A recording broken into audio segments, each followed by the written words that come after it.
पिछले अध्याय का संक्षिप्त सार।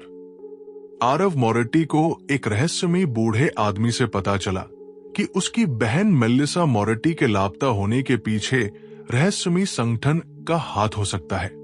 आखिरी बार मेलिसा को एक अजनबी आदमी के साथ देखा गया था, जिसका हुलिया सामान्य इंसानों से अलग था।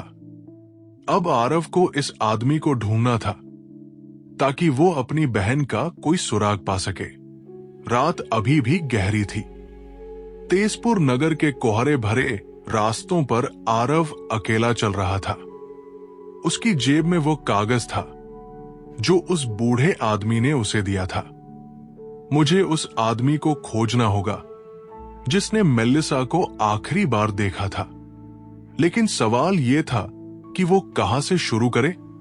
अगर वो आदमी कोई सामान्य व्यक्ति नहीं था, तो हो सकता है कि वो किसी ऐसी जगह पर जाता हो जो आम लोगों से छिपी हुई हो। आरव ने सोचा और अपने दिमाग में शहर का नक्शा उकेरने लगा। रहस्यमयी बार, काले गुलाब की छाया।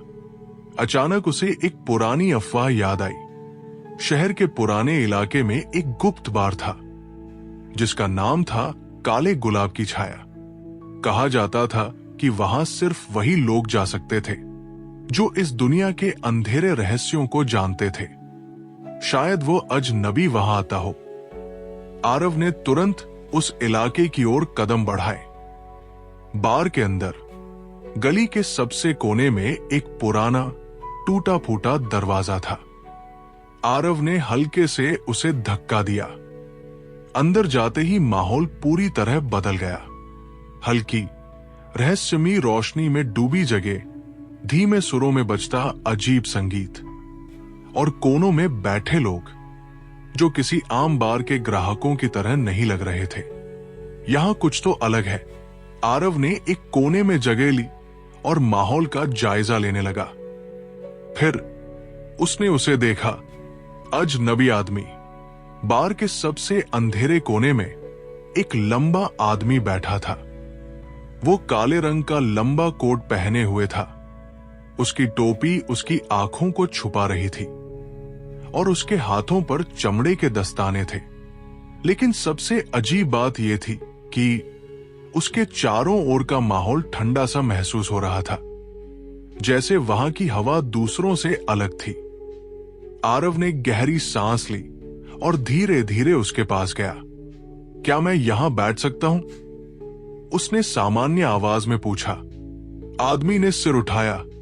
उसकी आंखें अंधेरे में चमक रही थी। आरव का दिल तेजी से धड़कने लगा, लेकिन उसने खुद को शांत रखा।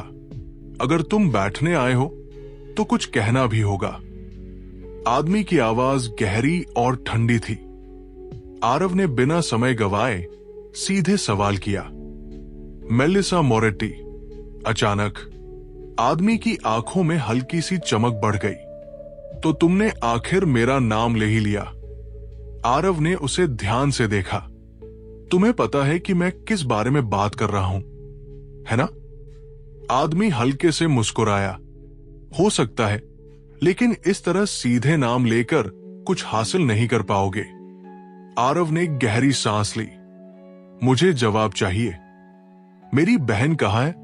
आदमी कुछ पल चुप रहा। फिर उसने धीरे से अपनी उंगलियां मेज पर बजाई। अगर तुम्हें सच में जानना है तो तुम्हें मेरे साथ आना होगा। आरव सतर्क हो गया।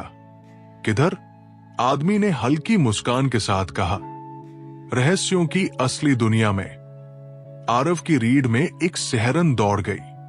अब असली खेल शुरू हो रहा था।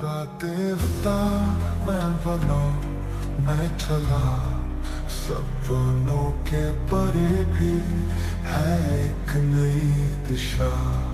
जादू की लकीरें, तकदीर का खेल।